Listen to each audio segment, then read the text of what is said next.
Hello and welcome back. We are once again doing another CNC project here in the shop, and today's project is a passive phone amplifier, meaning that you can take your phone and whatever audio you're playing off of it, you slip your phone into this and it makes it louder passively. So nothing has to be plugged into the wall and your phone can just operate as usual, put it in there, pull it out. I'm really kind of skeptical on if it's going to work or not, but we're going to find out. So let's go ahead and jump to the CNC, start cutting this thing out. Before we jump into this week's project, I just want to stop and say that it is the 15th week that we have been posting a project every single week here on the channel, and I'm just so stoked that y'all are choosing to stick around and watch all of these videos. So I know if I don't stop and at least celebrate that we're 15 weeks in, all of a sudden it's going to be 50 because the days are really long in making things, but the weeks go by so fast and the months and the years are gone just like that. So I am just so stoked that all of y'all want to show up and watch me here in the shop and be able to comment down below and us be able to collaborate on things and making things together and making things better. All that being said, there's like 4,000 to 6,000 people who are showing up every single week watching me in the shop, and that is so much fun. And I just really want to make sure that I'm serving y'all the best way that I can. So if you'll let me know down in the comments below the value that you're getting out of these videos, whether it's me sitting here at the shop talking about the bits and material, maybe it's me when I'm showing the screen and how I'm navigating around the Masso controller, maybe it's me afterwards when I'm kind of sitting down with the project talking about my final thoughts about finishing and things like that. It really helps me better tailor this content towards the people who are actually watching, not the people who jump on my channel who just kind of like want to see projects really quickly and then jump back out. Is the people like y'all who are sitting here watching every single second of the video that I post, and I cannot tell y'all how much I appreciate that. Regardless if you're a CNC with me member or not, I really wanted to make sure that I was still posting public YouTube videos showing off these projects, and then also offering an area where if you want more, if you want the files, the webinars, the help desk, everything that we offer over on CNC with me, that is something additional that you could get. But I didn't want to take away from the YouTube channel in order to put things into a private community. At the end of the day, I just want to make stuff that I'm proud of. I can sit out here and churn out videos as much as I want to, but if I'm not proud of them, at the end of the year, I'm going to look back and think, what was I doing? Oh, now it's pouring rain. Let's go ahead and jump into the project, because also we've got a MITS refile today, and MITS has sent me like a lot of directions. So it's either going to be like a lot of fun or torturous. Well, it seems to be coming down a storm now, but also if you're brand new here, this is the start of the third week without power. I've got a brand new table saw just sitting in boxes right there. I can't even undo it because I can't sell my old table saw and show it under power. I digress. So I have to steal power from my CNC machine just to plug up this jigsaw to be able to cut my material. But the reason that I'm talking about right now is the material is really important, because over on CNC with me, if you are getting these files, they are set up for 1-inch thick material, so you can use a stair tread and be able to get these results. This is slightly thinner because I just got in a ton of walnut and cherry, which I'm really excited about, and I wanted to use it on this project in particular.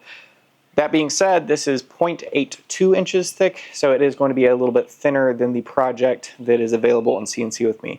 The reason for that is I didn't want to create projects just out of the wood that I had laying around my shop. I don't feel like that's very translatable to the masses. So in order to make the files really great, we are trying to make things as achievable as possible with the different materials that are available to people that they can put directly on their CNC machine. Something like this is going to be a little bit more custom, but I do go over that in the toolpath tutorial. So now that I was able to steal power from my CNC machine, let's just go ahead and cut off a chunk of this. Nothing needs to be fancy.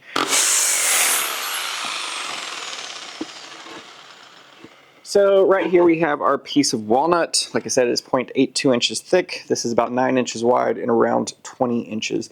Let's go ahead and put this down on the CNC machine with double-sided tape, and then we're just using 1 bit on this project. Now when you have a piece of material like this walnut and you're getting it directly from the lumber store, there's a high probability that it is not going to be completely flat. So when I'm putting my material down on the CNC machine, what I'm really looking for is the cupping, or if there's any bowing or twisting. So right now this has a little bit of gap right in the center of the material because it is cupped upward. So the way that I'm going to be putting my material down is I'm going to put down double-sided tape on this side. I'm going to flip it over where it's rocking back and forth, and then I'm going to take 4 screws and drive those down in the corners. What that's doing is the cupped edges that are up like this is going to be flattening the material all the way down. For a project like this, it's not going to be insanely important that we do that because we're not dealing with V-bits, we're not dealing with anything delicate. We're really just roughing a ton of different areas to be able to get this result.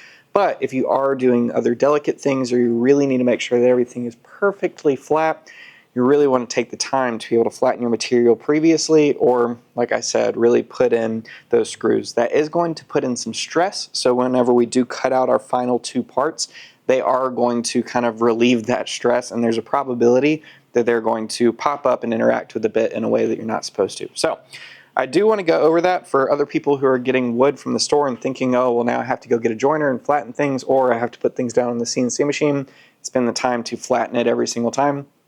I don't do any of that. I just go ahead and put down double-sided tape, screws in the corners, let it ride. Just one bit on this one today. We're going to be using our downtown Jenny, and then we're just going to be zeroing it out right here, and it's going to just take its time going through and doing a lot of different pocketing and then a profiling procedure.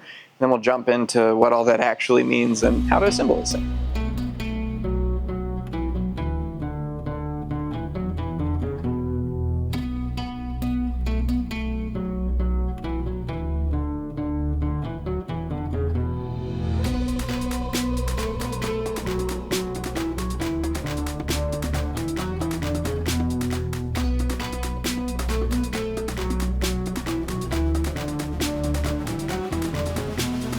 I have very low hopes for this week's mystery file. Not because Mitts can't make a good file, but there's a lot that's about to happen. So if you're brand new here, Mitts, who makes all the file packs for CNC with me, so everything's good and instructions, all that kind of jazz, he sends me over mystery G-code. I uploaded it on my controller, and then we run on a material which he predefines using the bits that we predefine.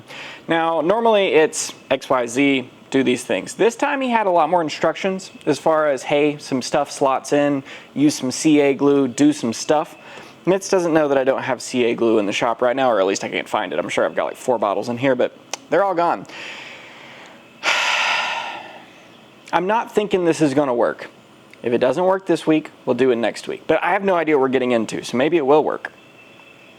Let's see.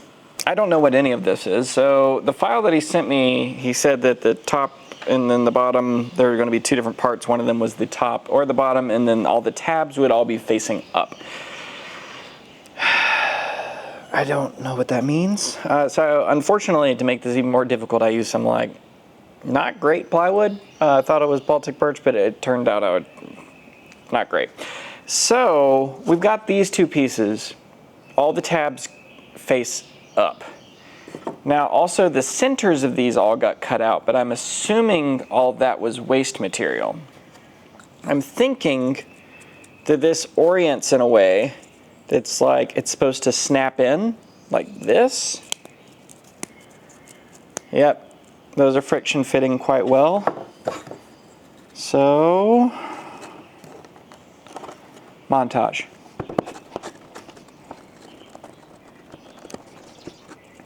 Really bad plywood. Well, I absolutely love this. Okay. Mitts and I are going to refine this. This is going to be one of the projects because I've got an event happening later in the year here for y'all, and this really works really well for that. So, pencil holder, toothbrush holder, that is awesome. Even the inside, I don't know if y'all can see that or not. It's not going to focus. Yeah, look at all that. That is super cool. Awesome project this week, Mitts. Thanks. Back to our passive phone amplifier. We have our 2 parts, and they look pretty darn good in walnut. The only one thing that happened that I'm not pleased with is the tab right here snapped off. That was kind of my fault as I was pulling everything off. It stuck really, really well with the double-sided tape, and you know, I was being me and snapped one part off when getting it off. But other than that, everything is looking really good. We're not going to do any shaping or any sanding until we have this glued together, but I definitely want to show you all the insides and how this works before we close it up for good. Now, there's 2 different ways that you can go about this. You can either glue it up for good, or you can put corresponding holes and then put magnets so this whole thing is magnetic. And then at that point, if you wanted to, you could go ahead and create like little stash pockets in here for different things, like creating like a little hidden piggy bank or other things that you might want to hide, and then be able to close that up. That would be a huge selling factor for this, and it would take essentially the same amount of machining time and completely remove the need to glue this project up. But we're going to be doing it the most bare bones basic way today, and we're going to be gluing this project up. You can see that gap right here. Hopefully it's focused. There we go. We got some very consistent squeeze out across that. That is great. And then we're just gonna add 2 for good measure.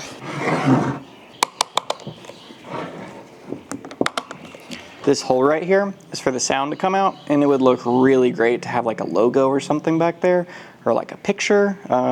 That's another really cool selling feature about this. Let's talk about all that tomorrow. All right. Can't remember if I snapped or clapped, but here we are. It is the next day. Everything is dry, so let's go ahead and get this out of the clamps, because we pretty much just need to do 3 things right now. First and foremost, I'm going to go through and I'm going to route everything. And then I'm going to go through, sand everything, and then we're going to finish everything, and we'll be done with this project. Fortunately, another one of my sanding pads just kind of like melted as I was going through sanding this thing. So switched over that, got back to sanding, went all the way from 80 all the way up to 220, and it looks really nice. What I've been doing recently is getting something like this Rust-Oleum.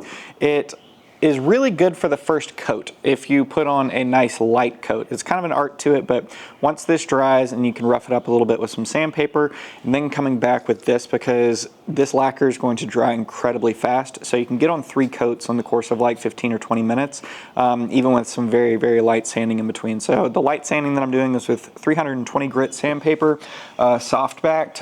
This stuff is great, but if you're trying to figure out your finishing game, and especially if you're doing something like this that is not going to be in contact with food, this is a really, really great way to do it, but it still stinks. So I would give it normally around 2 days before actually taking that somewhere, either to a client or to a market or something, because it is going to be off-gassing for a while, and just making sure that your coats are like fairly dry in between. If you hit it with that sandpaper and it's still tacky, things are not going to be great. But if you wait for it to fully harden before you put on the next coat of lacquer, that lacquer is going to re-wet the layer beneath it, and it would be really great for it to not be fully cured, just dry enough to be able to sand. So that's a system that I've been using for a good bit now, and it works fairly well. Now on to this. This is our passive phone speaker, and I was going to be playing some music, but I know it sounds so silly, but I'll get demonetized for the video. So here is a video of me saying yes and my daughter saying no. She's certain. Yes. Yes. Now my microphone's over here, so I'm going to put it in this way. Yes. Yes. Yes. Yes. Yes. Yes. Yes. Yes. Yes. Yes. Well, it is louder, so that's nice. So this whole thing, it just kind of slides down in here. I go through this in a toolpath tutorial as far as spacing and making sure that the phones fit, but we want to make sure that a normal sized phone, this is a Pixel and it's going to match up around the same size as an iPhone, a normal sized phone is going to fit in here. Now when people are carrying like those thicker phones, the folding ones and stuff, you're going to have to play around with this, but I do go into that in the toolpathing tutorial for all of the members over at CNC with me. So this being the very vanilla version is going to suit a ton of people. But if you already have a niche, you're already serving a specific group of people, this is something that you can easily customize so that it is specifically for them, built off of the exact same project. So I really hope that y'all enjoyed this one in particular. This is kind of like opening the door towards a few other projects that I have in mind that I hope that y'all are going to be excited about. Like I said earlier in this video, this is week number 15 and time is just going to pass by really quickly. So if you do have a moment, let me know down in the comments what you find valuable in these videos, or if there's things that I'm glossing over too quickly that you'd like for me to focus more on, because these videos are for y'all.